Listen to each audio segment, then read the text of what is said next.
There seems to be this unspoken stereotype where the only way that a black person can become successful is through rapping, football, basketball, or doing hair. And being a business owner or CEO is not on that list. Society doesn't expect to see successful black bosses or entrepreneurs. You never see that on TV, online, or in magazines. People so rarely see that in mainstream media that they don't even have that to aspire to. But what they do see in the mainstream, however, is these somewhat well off rappers and NBA players who go out wearing Gucci shirts and Versace chains.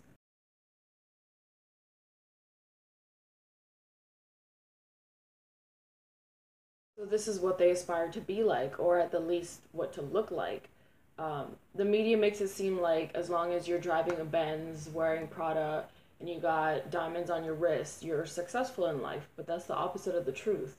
And schools only make it worse because they don't teach young people anything about finances.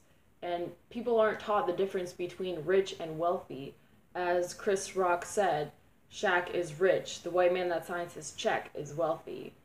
Wealthy people know how to make money, and rich people just have money. The difference is that the rich employee is doing work, entertaining, actor, or athlete, while the business owner or the company owner is getting paid because they have an asset that produces constant income, whether the owner is working or not. So, an asset is something that a person or a company has purchased or acquired that has money value. For example, stocks, bonds, patents, or real estate property that they rent out. Liabilities are something that you're paying for or debts that are owed by a business. So, for example, Yeezys, Gucci shirts, Versace chains, the new iPhone, mortgage, credit cards, loans. Basically, assets make money and liabilities take money.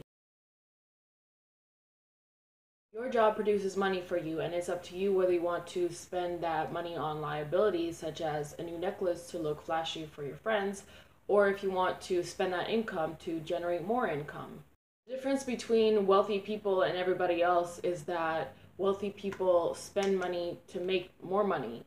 And if you look at the wealthiest people in the world, are they wearing the latest fashion trends off the runway with the biggest name brand clothing?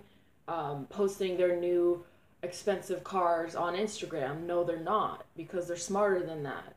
While everybody else is trying to look like they have money, wealthy people are actually making money. There's too many people that are going broke pretending to be rich.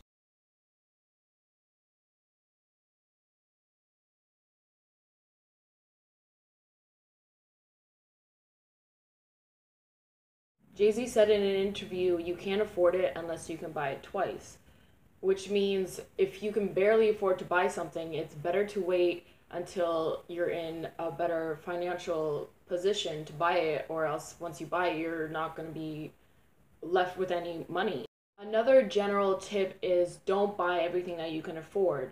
The temptation is when you get a salary increase, you want to buy everything that you've been craving, but happiness decreases quickly after the newness of that item wears off, and then you're just stuck with a pile of liabilities.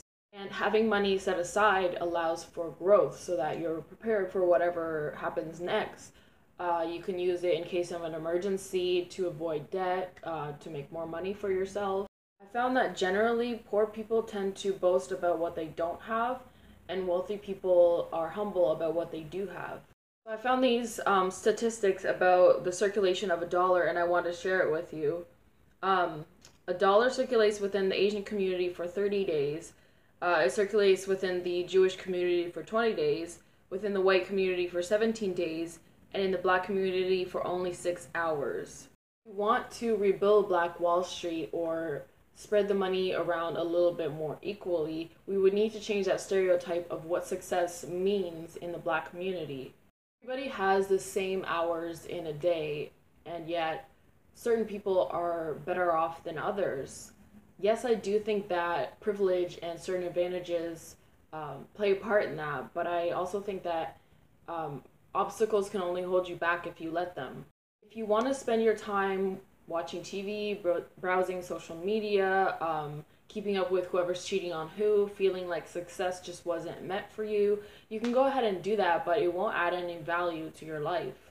And neither will blaming others or our circumstances.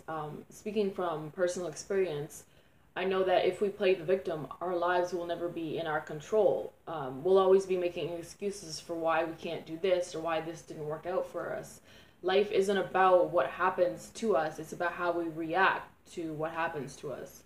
Wealthy people wake up early and they tackle their challenges rather than distracting themselves from them.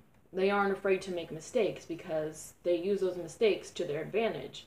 They know that their mistakes teach them where they can improve and to grow, and then they learn to do better. They're not afraid to fail. Negative mindset is the biggest setback to success.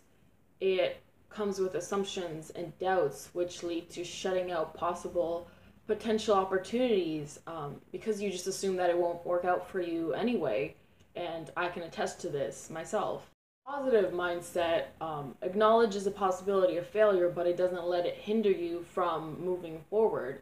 It pushes past the obstacles to reach bigger and better goals. It has faith in that what if possibility.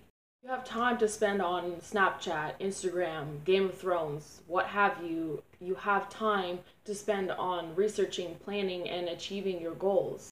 You have money to spend on a Rolex, the new iPhone, red bottoms. Then you have money to save, invest, and spend on assets. And another thing, don't buy where you won't get hired. There's these huge corporations that steal from Black culture, African culture, Asian culture, Mexican culture, and then they take money from these people's wallets and they never credit those cultures, and they wouldn't hire those ethnicities.